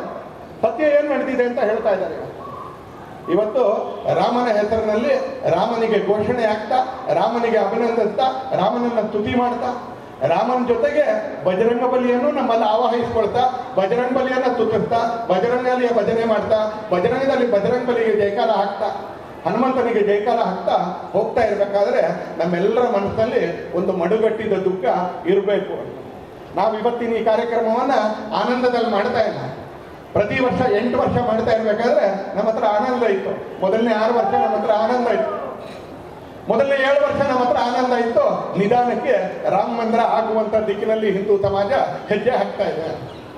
ಕೋರ್ಟ್ನಲ್ಲಿ ಒಳ್ಳೆ ರೀತಿಯಲ್ಲಿ ವಾದ ನಡೀತಾ ಇತ್ತು. ಆಳುವಂಥವರೆಲ್ಲರೂ ಕೂಡ ಅದಕ್ಕೆ ಸಹಕಾರ ಕೊಡ್ತಿದ್ರು. ಉತ್ತರ ಪ್ರದೇಶದಲ್ಲೂ ದೆಹಲಿಯಲ್ಲೂ 8 ವರ್ಷ ನಾವು ರಾಮನವಮಿ ಮಾಡೋಕ್ಕೆ ಅಂತ ಹೊರಟಾಗ ನಮ್ಗೆ ಆನಂದ ಇತ್ತು. ನಾವು ಯಾವ ಕಾರಣಕ್ಕೋಸ್ಕರ ಸಂಘರ್ಷ ಮಾಡ್ಕೊಂಡು ಬಂದ್ವೋ, ರಾಮಲಾಲ ಒಂದು ಸುಂದರವಾಗಿರ್ತಕ್ಕಂಥ ರಾಮಲಾಲ ಅವನು ರಾಮ ಮಂದಿರದಲ್ಲಿ ಪ್ರತಿಷ್ಠಾಪನೆ ಆಗಿ ರಾಮನ ವ್ಯಕ್ತಿತ್ವಕ್ಕೆ ತಕ್ಕನಾಗಿರ್ತಕ್ಕಂಥ ಒಂದು ಮಂದಿರ ಆಗಿದೆ ಅಂತಕ್ಕಂಥ ಖುಷಿ ಇತ್ತು. ಈ ವರ್ಷನೂ ಅದೇ ಖುಷಿ ಇರಬೇಕಾಗಿತ್ತು. ರಾಮನ ವ್ಯಕ್ತಿತ್ವಕ್ಕೆ ತಕ್ಕಾಗೆ ಇಡೀ ಮಂದಿರ ಹೆಚ್ಚು ಕಡಿಮೆ 99% ಪೂರ್ತಿಯಾಗಿದೆ. ಇನ್ನೊಂದು 10-15 ದಿನದಲ್ಲಿ ಅದರ ಮೊದಲನೇ ಮಾಡಿಯಲ್ಲಿ ರಾಮಲಾಲಾ ಸರ್ಕಾರ ಅಂತ ಏನು ಕರಿತೀವಿ, ರಾಮ, ಲಕ್ಷ್ಮಣ, ಸೀತೆ, ಹನುಮಂತ, ಇದನ್ನು ರಾಮ್ ದರ್ಬಾರ್ ಅಂತ ಕರೀತಾರೆ. ರಾಮ್ ಸರ್ಕಾರ, ರಾಮಲಾಲಾ ಸರ್ಕಾರ ಅಂತ ಕರೀತಾರೆ. ಆ ರಾಮ್ ದರ್ಬಾರ್, ಶ್ರೀ ರಾಮ್ ದರ್ಬಾರ್ ಅದಿನ್ನೊಂದು 15 ದಿನದಲ್ಲಿ ಪ್ರತಿಷ್ಠಾಪನೆ ಆಗೋದಿತ್ತು. ಈ ಆನಂದದಲ್ಲಿ ನಾವು ರಾಮನವಮಿ ಆಚರಿಸಿತ್ತು. ಇದೇ ಆನಂದದಲ್ಲಿ ನಾವು ಶೋಭಾಯಾತ್ರೆಯನ್ನು ಕೂಡ ನಿಶ್ಚಯಿಸಿದ್ದು. ಇದೇ ಆನಂದದಲ್ಲಿ ಶೋಭಾಯಾತ್ರೆಯ ಪೋಸ್ಟರ್ ಕೂಡ ಮಾಡಿದ್ದು. ಆದರೆ ಅದರ ಮಧ್ಯದಲ್ಲಿ ಇವತ್ತು ಇಡೀ ಹಿಂದೂ ಸಮಾಜವನ್ನ ಇವತ್ತು ಮತ್ತೊಂದ್ಸಲಿ ಬೆಚ್ಚಿ ಬೀಳಿಸ್ತಕ್ಕಂಥ ಒಂದು ಘಟನೆ ನಡೆದಿದೆ. ಆದ್ರೆ ನಾವು ಬೆಚ್ಚಿ ಬೀಳೋವಂಥವ್ರ, ನಾವು ಬೆಚ್ಚಿ ಬೀಳೋವಂಥವ್ರ, ನಾವು ಹೆದರುವಂಥವ್ರ, ನಾವು ಹಿಮ್ಮೆಟ್ಟುವಂಥವ್ರ, ನಾವು ಪಲಾಯನ ಮಾಡುವಂಥವ್ರ, ನಾವು ರಾಜಿ ಮಾಡ್ಕೊಳ್ಳೋವಂಥವ್ರ ಇದನ್ನ ಕಳೆದು 1000 ವರ್ಷದಲ್ಲಿ ಮಾಡಿಲ್ಲ. ಈಗ ಒಂದು ಕೇಸ್ಗೆ, ಈಗ ಒಂದು ಅರೆಸ್ಟ್ಗೆ ಹೆದರ್ಕೊಂಡು ಮತ್ತೆ ನಾವು ಇದೆಲ್ಲದಕ್ಕೂ ಹೆದರುವಂಥವ್ರಲ್ಲ. 1000 ವರ್ಷಗಳಲ್ಲಿ ಮಾಡಿಲ್ಲ, ನಾನು ಮಾಡಿಲ್ಲ, ಹಾಗೆ ನನ್ನ ಪೂರ್ವಜರು ಮಾಡಲಿಲ್ಲ. ಇಲ್ಲಿ ಕೂತ್ಕೊಂಡಿರ್ತಕ್ಕಂಥ ಅನೇಕ ಮುಖಗಳು ರಾಮ ಮಂದಿರ ಆಂದೋಲನದಲ್ಲಿ ಜೈಲಿಗೆ ಹೋಗಿರ್ತಕ್ಕಂಥ 10 ಮುಖಗಳು ನನ್ನ ಕಣ್ಣೆದುರಿಗೆ ಇದ್ದಾವಂತ. ಸ್ವಾಮಿ, ಅಂಥ ಸರ್ಕಾರ ಇದ್ದಾಗಲೇ ಹೆದರ್ಲಿಲ್ಲ ನಾವು, ಇಂಥ ಸರ್ಕಾರ ಇದ್ದಾಗ ನಾವು ದೇವರಾಣೆ ಹೆದರೋದಿಲ್ಲ ಅಂತಾರೆ. ಯಾಕಂದ್ರೆ ಅಂಥ ಸರ್ಕಾರ ಇದ್ದಾಗಲೇ ಹೆದರ್ಲಿಲ್ಲ. ಈಗಿರೋದು ಅರ್ಬನ್ ನಕ್ಸಲ್ ಸರ್ಕಾರ ಅಂತ ನಮಗೆ ಚೆನ್ನಾಗಿ ಗೊತ್ತಿದೆ ಅಂತ. ಇಲ್ಲವರು ಒಂದು ರಾಜಕೀಯ ಪಕ್ಷದ ಸರ್ಕಾರ ಅಲ್ಲ. ಇಲ್ಲಿ ಕೆಲವು ರಿಪಬ್ಲಿಕ್ಗಳಿದಾವೆ. ಗುಲ್ಬರ್ಗದಲ್ಲಿ ಒಂದು ರಿಪಬ್ಲಿಕ್ ಇದೆ, ಬೆಂಗಳೂರಲ್ಲಿ ಒಂದು ರಿಪಬ್ಲಿಕ್ ಇದೆ, ಮಧ್ಯದಲ್ಲಿ ಕೆಲವು ಕಡೆಗಳಲ್ಲಿ ರಾಜ್ಯ ಸರ್ಕಾರ ಇದೆ. ಇದಕ್ಕೆ ನಾವು ಹೆದರುವಂಥವ್ರಲ್ಲ ಒಂದ್ಸಲಿ. ಯಾಕಂದ್ರೆ 1000 ವರ್ಷದ ಸಂಘರ್ಷದಲ್ಲಿ ನಾನು ಹೇಳಿದೆ, ನಾನು ಒಂದ್ಸಲಿ ಸುಧಾರಿಸ್ಕೊಳ್ಳೋಕ್ಕೆ ಅಂತ ಕೂತಿದ್ವಿ ಹೊರತು ಯಾವಾಗಲೂ ಒಂದು ಹೆಜ್ಜೆ ಹಿಂದೆ ಇಡಲಿಲ್ಲ. ಚಾವಾ ಸಿನಿಮಾ ನೋಡಿದ್ದೀರಾ? ನೋಡಿದ್ದೀರಾ? ಚಾವಾ ಸಿನಿಮಾ ನೋಡಿದ್ದೀರಾ? ಈ ಹಿಂದೂ ಸಮಾಜದಲ್ಲಿ ಹರಿತಾ ಇರೋದು ಆ ಸಂಭಾಜಿ ರಕ್ತ. ಅಕಸ್ಮಾತ್ ಯಾರಾದ್ರೂ ಚಾವಾ ಸಿನಿಮಾ ನೋಡ್ಲಿಲ್ಲ ಅಂತ ಹೇಳಿದ್ರೆ ಹತ್ರದ ಪೊಲೀಸ್ ಸ್ಟೇಷನ್ ಅಲ್ಲಿರೋ 2 ಕಾನ್ಸ್ಟೇಬಲ್ಗಳನ್ನ ಅವ್ರನ್ನ ಪ್ಲೈನ್ ಕ್ಲೋತ್ ಅಲ್ಲಿ ನಿಮ್ ದುಡ್ಡಲ್ಲಿ ಅವ್ರಿಗೆ ಕರ್ಕೊಂಡಾಗ ಆ ಸಿನಿಮಾ ತೋರಿಸ್ತೀವಿ ಅಂತಾರೆ. ಮುಂದಿನ ಸಲ ಅವ್ರ ದುಡ್ಡಲ್ಲಿ ತೋರಿಸ್ಕೊಂಡು ನೋಡ್ಬೇಡಿ, ನಿಮ್ ದುಡ್ಡಲ್ಲಿ ಅವ್ರನ್ನ ಸ್ವಲ್ಪ ಸಾಮಾನ್ಯ ವೇಷದಲ್ಲಿ ಕರ್ಕೊಂಡೋಗ ಅವ್ರಿಗೆ ಚಾವಾ ಸಿನಿಮಾ ತೋರಿಸಿ. ಮುಂದಿನ ಸಲ ಪಾಕಿಸ್ತಾನ ಧ್ವಜ ಸುಟ್ಟಾಕಕ್ಕೆ ಅಂತ ಬಂದ್ರೆ ನಿಮ್ಮ ಮೇಲೆ ಕೇಸ್ ಮಾಡಲ್ಲ. ಅರ್ಥ ಆಗುತ್ತೆ ಅವ್ರಿಗೆ, ಅರ್ಥ ಆಗುತ್ತೆ ಅವ್ರಿಗೆ. ಈ ದೇಶ ಯಾಕೆ ಉಳ್ಕೊಂಡಿದೆ, ಈ ದೇಶ ಏನ್ ಮಾಡಿದ್ರೆ ಉಳ್ಕೊಳ್ಳುತ್ತೆ ಅಂತ ಅವ್ರಿಗೆ ಅರ್ಥವಾಗುತ್ತೆ ಅಂತಾನೆ. ಆ ಥರದ ಒಂದು ಇವತ್ತು ದುಃಖದ ಸನ್ನಿವೇಶದಲ್ಲಿ ನಾವು ರಾಮನ ಶೋಭಾಯಾತ್ರೆ ಮಾಡ್ತಾ ಇದ್ದೀವಿ. ದುಃಖದ ಸನ್ನಿವೇಶದಲ್ಲಿ ನಾವು ಬಜರಂಗಬಲಿ ಯಾತ್ರೆ ಮಾಡ್ತಾ ಇದ್ದೀವಿ. ಆದರೆ ಆ ದುಃಖವನ್ನು ನಿವಾರಿಸ್ಕೊಳ್ತೀವಿ. ಆ ಕುಟುಂಬಗಳಿಗೆ ನಾವು ನೆಮ್ಮದಿ ಕೊಡೋಕ್ಕಾಗಲ್ಲ, ಆದರೆ ಆ ಹತ್ಯೆಗಳಿಗೆ ನ್ಯಾಯ ಒದಗಿಸ್ಕೊಡ್ತೀವಿ ಅಂತ ಹೇಳಿದ್ದಾರೆ ಅದರಲ್ಲಿ ಅನೇಕ ತಾಯಂದರು. ವಿನಯ್ ನರ್ವಾಲ್ ಅಂತ ನೇವಿ ಆಫೀಸರ್ ಹತ್ಯೆಗೊಳಗಾಗ್ತಾರೆ. ಏಪ್ರಿಲ್ 16ನೇ ತಾರೀಕು ಮದುವೆ, ಏಪ್ರಿಲ್ 22ನೇ ತಾರೀಕು ಹತ್ಯೆ. ನಮ್ಮ ಬಾಗಲಕೋಟೆ RB ತಿಮ್ಮಾಪುರ ಅನ್ನೋ ಸಚಿವರು, ಅವ್ರ ಹೆಸರು ಹೇಳಬಾರ್ದು ಅಂತಿದ್ದೆ ಒಳ್ಳೆ ಸಮಯದಲ್ಲಿ. ಅವರೇ ಹೇಳಿದವ್ರು ಸಾಕ್ಷಿ ಏನಿದೆ ಅಂತ. ಏಪ್ರಿಲ್ 16ಕ್ಕೆ ಮದುವೆ, ಏಪ್ರಿಲ್ 22ಕ್ಕೆ ಸಾವು. 16ಕ್ಕೆ ಮದುವೆ, 22ಕ್ಕೆ ಸಾವು. ಆ ಹೆಂಡತಿ ಗಂಡನ ಶವದ ಎದುರುಗಡೆ, ಆ ಶವದ ಪೆಟ್ಟಿಗೆ ಎದುರುಗಡೆ ನಿಂತ್ಕೊಂಡು ಹೇಳ್ತಾಳೆ, ನಾನು ನಿನ್ನ ಬದುಕಿಗೆ ಯೋಗ್ಯಳಾಗುವಂಥ ರೀತಿಯಲ್ಲಿ ಭವಿಷ್ಯದ ಬದುಕನ್ನು ಬದುಕ್ತೀನಿ ಅಂತ ಹೇಳ್ತಾರೆ. ನಿನಗೆ ಯೋಗ್ಯವಾಗಿರ್ತಕ್ಕಂಥ ಬದುಕನ್ನು ನಾನು ಬದುಕು ತೋರಿಸ್ತೀನಿ. ಯಾಕಂದ್ರೆ ಈ ದೇಶದಲ್ಲಿ ತುಂಬಾ ಜನ ಸೈನಿಕರ ಹೆಂಡತಿಯರು, ಪತ್ನಿಯರು ಮತ್ತು ಮಕ್ಕಳು ಅವರು ತೀರ್ಕೊಂಡಾಗ ಮಾಡಿದ ಸಂಕಲ್ಪಕ್ಕೆ ಅನುಗುಣವಾಗಿ ಇತ್ತೀಚೆಗೆ ಒಬ್ಬ ಪೊಲೀಸ್ ಆಫೀಸರ್, ಇತ್ತೀಚೆಗೆ ಒಬ್ಬ ಮಿಲಿಟರಿ ಆಫೀಸರ್ನ ಹೆಂಡತಿ, ಆಕೆ ಮಿಲಿಟರಿಯ ಆಫೀಸರ್ ಆಗಿ ನೇಮಕ ಆದ್ಲ. ಆ ವಿನಯ್ ನರ್ವಾಲ್ನ ಹೆಂಡತಿ ಆಕೆ ಹೇಳ್ತಾಳೆ, ನಿಮ್ಮ ಜೀವನಕ್ಕೆ ತಕ್ಕನಾಗಿರ್ತಕ್ಕಂಥ ರೀತಿಯಲ್ಲಿ, ಅದಕ್ಕೆ ಯೋಗ್ಯವಾಗಿರ್ತಕ್ಕಂಥ ರೀತಿಯಲ್ಲಿ ನಾನು ಬದುಕ್ತೀನಿ. 6 ದಿನದಲ್ಲಿ ವಿಧವೆ ಆಗಿದೆ. ಏಪ್ರಿಲ್ 16ಕ್ಕೆ ಮದುವೆ, ಏಪ್ರಿಲ್ 22ಕ್ಕೆ ಹತ್ಯೆ. ಉತ್ತರ ಭಾರತದ ಹೆಣ್ಣುಮಕ್ಕಳು ಅವ್ರು ಹಾಕೊಳ್ತಕ್ಕಂಥ ಚೂಡಿ ಮತ್ತು ಅವ್ರು ಹಾಕೊಳ್ತಕ್ಕಂಥ ಹೆಣ್ಣ ಅಥವಾ ಮೆಹಂದಿ, ಅದ್ರ ಜೊತೆಗೆ ಆಕೆ ಗಂಡನ ಶವದ ಪಕ್ಕದಲ್ಲಿ ನಿಂತಿರ್ತಕ್ಕಂಥ ಕೂತಿರ್ತಕ್ಕಂಥ ಪಿಕ್ಚರ್ ನಾವು ನೋಡ್ತೀವಿ ಅಂತಾರೆ. ಅಕಸ್ಮಾತ್ ನಿಮಗೆ ಕಣ್ಣೀರು ಬರಲಿಲ್ಲ ಅಂತೇಳಿ ನೀವು ಮನುಷ್ಯರೇ ಅಲ್ಲ. ಅದನ್ನ ನೋಡಿದ ಮೇಲೂ ಪಾಕಿಸ್ತಾನ ಧ್ವಜ ಸುಡಬೇಕಾದ್ರೆ ಕೇಸ್ ಹಾಕ್ತೀರಿ ಅಂತ ಹೇಳಿದ್ರೆ ನೀವು ಆ ಕಾಕಿಗೆ ಯೋಗ್ಯರೇ ಅಲ್ಲ. ಯಾಕಂದ್ರೆ ಈ ದೇಶದಲ್ಲಿ ಖಾದಿಗೊಂದು ಯೋಗ್ಯತೆ ಇದೆ, ಈ ದೇಶದಲ್ಲಿ ಕಾವಿಗೊಂದು ಯೋಗ್ಯತೆ ಇದೆ, ಹಾಗೆ ಈ ದೇಶದಲ್ಲಿ ಯೂನಿಫಾರ್ಮ್ಗೂ ಒಂದು ಯೋಗ್ಯತೆ ಇದೆ. ಎಲ್ಲದಕ್ಕೂ ಒಂದು ಯೋಗ್ಯತೆ. ಖಾದಿಗೊಂದು ಯೋಗ್ಯತೆ ಇದೆ, ಕಾವಿಗೊಂದು ಯೋಗ್ಯತೆ ಇದೆ, ಕಾಕಿಗೂ ಒಂದು ಯೋಗ್ಯತೆ ಇದೆ. ಅದರ ಯೋಗ್ಯತೆ ಕಡಿಮೆ ಆಗದೆ ಇರುವಂಥ ರೀತಿಯಲ್ಲಿ ನಾವೆಲ್ಲರೂ ಕೂಡ ಬದುಕಬೇಕು. ಅದರ ಯೋಗ್ಯತೆ ಕಡಿಮೆ ಆಗದೆ ಇರುವಂಥ ರೀತಿಯಲ್ಲಿ ನಾವೆಲ್ಲರೂ ಕೂಡ ವರ್ತಿಸ್ಬೇಕು ಅಂತಲೇ ಇವತ್ತು ಅದನ್ನು ಸಂಬಂಧಪಟ್ಟವರಿಗೆ ನೆನಪು ಮಾಡಿಕೊಡ್ತಾ ಹಿಂದೂ ಸಮಾಜ ಕಳೆದ 1000 ವರ್ಷಗಳಲ್ಲಿ ನಾನು ಆಗ್ಲಿಂದ 3 ಬಾರಿ ನಿಮ್ಗೆ ಹೇಳಿದಾಗೆ ಎಂದೂ ಹಿಮ್ಮೆಟ್ಟಲಿಲ್ಲ. ಏನು ಮಾಡಲಿಲ್ಲ? ಎಂದೂ ಹಿಮ್ಮೆಟ್ಟಲಿಲ್ಲ. ಹಿಂದೂ ಸಮಾಜ ಕಳೆದ 1000 ವರ್ಷದಲ್ಲಿ ಎಂದೂ ಕೂಡ ಪಲಾಯನ ಮಾಡಲಿಲ್ಲ. ಏನು ಮಾಡಲಿಲ್ಲ? ಎಂದೂ ಕೂಡ ಪಲಾಯನ ಮಾಡಲಿಲ್ಲ. ಇಸ್ಲಾಮಿ ಆಕ್ರಮಣವನ್ನು ಎದುರಿಸ್ತಾ ನಾವು, ಮತಾಂತರದ ಷಡ್ಯಂತ್ರವನ್ನು ಎದುರಿಸ್ತಾ, ಔರಂಗಜೇಬನಂತರ ವ್ಯಕ್ತಿನೇ ಎದುರಿಸ್ಬಿಟ್ಟು ಈ ದೇಶವನ್ನು ಬಚಾವ್ ಮಾಡ್ಕೊಂಡಿದ್ದೀವಿ ನಾವು. ಈಗಿರೋ ಆಧುನಿಕ ಔರಂಗಜೇಬರನ್ನ ಯಾವ ಕಾರಣಕ್ಕೂ ನಾವು ಲೆಕ್ಕ ಇಡಬೇಕು ಅಂತ ಏನಿಲ್ಲ. ಒಗ್ಗಟ್ಟಾಗಬೇಕು, ಒಗ್ಗಟ್ಟಿನಿಂದ ಮುಂದುವರಿಬೇಕು. ಕೇವಲ ಭಜನೆ ಮತ್ತು ಪೂಜೆ ಮಾತ್ರ ಅಲ್ಲ, ಅದನ್ನು ಶಾಂತಿ ಕಾಲದಲ್ಲಿ ಮಾಡಬೇಕು. ಈ ಥರದ ಸಮಯದಲ್ಲಿ ರಾಮ ಹೇಗೆ ಸಮಾಜದ ವಿರುದ್ಧದ ಒಂದು ಅನ್ಯಾಯವನ್ನ ರಾವಣ ವಧೆಯ ಮುಖಾಂತರ ತೀರಿಸ್ಕೊಂಡ ಹಾಗೆ ಇದಕ್ಕೆ ಸಂಬಂಧಪಟ್ಟಿರ್ತಕ್ಕಂಥ ಕಡೆಯ ವ್ಯಕ್ತಿಯಕ್ಕೂ ಕೂಡ ಭಾರತ ಸೇಡು ತೀರಿಸ್ಕೊಳ್ಳೋದ್ರ ಮುಖಾಂತರ ನಾವಿವತ್ತು ಈ ಶೋಭಾಯಾತ್ರೆಯಲ್ಲಿ ಪಾಲ್ಗೊಳ್ಬೇಕಾಗಿದೆ. ನಮ್ಮೆಲ್ಲರಲ್ಲೂ ಕೂಡ ಒಬ್ಬ ಸಾತ್ವಿಕ ಹನುಮಂತ ಇವತ್ತಿದ್ದಾನೆ, ಒಬ್ಬ ಸಾತ್ವಿಕ ಹನುಮಂತ ಇದ್ದಾನೆ. ಆ ಸಾತ್ವಿಕ ಹನುಮಂತನನ್ನ ಇವತ್ತು ಜಾಗರಣ ಮಾಡ್ಕೊಳ್ತಾ, ಆ ಸಾತ್ವಿಕ ಹನುಮನನ್ನ ಎಬ್ಬಿಸ್ಕೊಳ್ತಾ ಅಂತಾನೆ ಮತ್ತೆ ಈ ಅನ್ಯಾಯಕ್ಕೆ ನ್ಯಾಯ ಸಿಗುವವರೆಗೆ ನಾವು ಸಂಬಂಧಪಟ್ಟಂತ ಎಲ್ಲ ವ್ಯವಸ್ಥೆಯ ಜೊತೆಗೆ ಒಟ್ಟಿಗೆ ನಿಂತ್ಕೊಳ್ತೀವಿ. ಸರ್ಕಾರಗಳ ಜೊತೆ, ನಾಯಕತ್ವದ ಜೊತೆ, ಸೈನ್ಯದ ಜೊತೆಗೆ ಒಟ್ಟಿಗೆ ನಿಂತ್ಕೊಳ್ತೀವಿ ಅಂತಲೇ ಮತ್ತೊಂದ್ಸಲಿ ಭಾರತದ ಈ ಥರದ ಗಟ್ಟೆ ಆಗದೆ ಇರುವಂಥ ರೀತಿಯಲ್ಲಿ ಸಂಕಲ್ಪದ ಜೊತೆಗೆ ಇವತ್ತಿನ ಶೋಭಾಯಾತ್ರೆಯಲ್ಲಿ ಪಾಲ್ಗೊಳ್ತೀವಿ ಅನ್ನೋಂಥ ಸಂಕಲ್ಪ ನಾವು ಒಂದ್ಸಲಿ ಮಾಡೋಣ ಅಂತ ಹೇಳ್ತಾ, ಮತ್ತೊಂದ್ಸಲಿ ಹಿಂದೂಗಳಾಗಿರುವ ಏಕೈಕ ಕಾರಣಕ್ಕೆ ಇಸ್ಲಾಮಿಕ್ ಭಯೋತ್ಪಾದಕರ, ಪಾಕಿಸ್ತಾನ ಪ್ರೇರಿತರ ಭಯೋತ್ಪಾದಕರ ಗುಂಡುಗಳಿಗೆ, ಕೋಮುವಾದದಿಂದ ಅದರ ಅಫೀಮನ್ನು ಪಡ್ಕೊಂಡಿರ್ತಕ್ಕಂಥವರ ಗುಂಡುಗಳಿಗೆ ಬಲಿಯಾಗಿರ್ತಕ್ಕಂಥ 26 ಜೀವಗಳಿಗೆ ಶ್ರದ್ಧಾಂಜಲಿಯನ್ನು ಅರ್ಪಿಸ್ತಾ, ದುಃಖ ತಪ್ತರಾಗಿರ್ತಕ್ಕಂಥ ಎಲ್ಲ ಕುಟುಂಬಗಳಿಗೂ ನಿಮ್ಮೆಲ್ಲರ ಪರವಾಗಿ ಅವರಿಗೆ ಸಾಂತ್ವನವನ್ನು ಹೇಳ್ತಾ, ಸಂವಿಧಾನದ 75ನೇ ವರ್ಷದ ಸಂದರ್ಭದಲ್ಲಿ ಇವತ್ತು ಪೂಜ್ಯ ಸ್ವಾಮೀಜಿಗಳು ಭಾರತ ರತ್ನ ಡಾಕ್ಟರ್ ಬಾಬಾ ಸಾಹೇಬ್ ಅಂಬೇಡ್ಕರ್ ಅವರ ಪ್ರತಿಮೆಗೆ ಮಾಲಾರ್ಪಣೆ ಮಾಡೋದ್ರ ಮುಖಾಂತರ ನಮ್ಮ ಇವತ್ತಿನ ಶೋಭಾಯಾತ್ರೆ ಆರಂಭ ಆಗ್ತಾ ಇದೆ. ಹಾಗೆ ಡಾಕ್ಟರ್ ಬಾಬಾ ಸಾಹೇಬ್ ಅಂಬೇಡ್ಕರ್ ಅವರ ಸ್ಮೃತಿಗಳಿಗೆ ಗೌರವವನ್ನು ಸಲ್ಲಿಸ್ತಾ ಮತ್ತೊಮ್ಮೆ ಪೂಜ್ಯ ಸ್ವಾಮೀಜಿಗಳಿಗೆ ನಮ್ಗೆ ಆಶೀರ್ವಾದ ಮಾಡ್ಲಿಕ್ಕೆ ಬಂದಿರತಕ್ಕಂಥ ಸ್ವಾಮೀಜಿಗಳಿಗೆ ಅವರ ಪಾದಾರವಿಂದಗಳಲ್ಲಿ ನಮಸ್ಕರಿಸ್ತಾ, ಮತ್ತೊಂದ್ಸಲಿ ನಮ್ಮ ಹತ್ರ ಕ್ಷಾತ್ರ ತೇಜ ಅರಳಿ ಈ ಅನ್ಯಾಯಕ್ಕೆ ಆಗಬೇಕಾಗಿರ್ತಕ್ಕಂಥ ನ್ಯಾಯವನ್ನು ನಾವು ಪಡ್ಕೊಂಡೇ ಒಂದು ದೇಶವಾಗಿ ಪಡ್ಕೊಳ್ಳುವಂಥ ನಿಟ್ಟಿನಲ್ಲಿ ನಾವೆಲ್ಲರೂ ಒಗ್ಗಟ್ಟಾಗಿ ನಿಂತ್ಕೊಳ್ಳೋಣ ಅಂತ ಹೇಳ್ತಾ ನನ್ನ ಮಾತುಗಳನ್ನ ನಾನು ಮುಕ್ತಾಯ ಮಾಡ್ತೇನೆ. ಒಟ್ಟು ಕಂಠದಿಂದ ಒಂದ್ಸಲಿ ಬೋಲೋ ಭಾರತ್ ಮಾತಾಗೆ, ಬೋಲೋ ಭಾರತ್ ಮಾತಾಗೆ.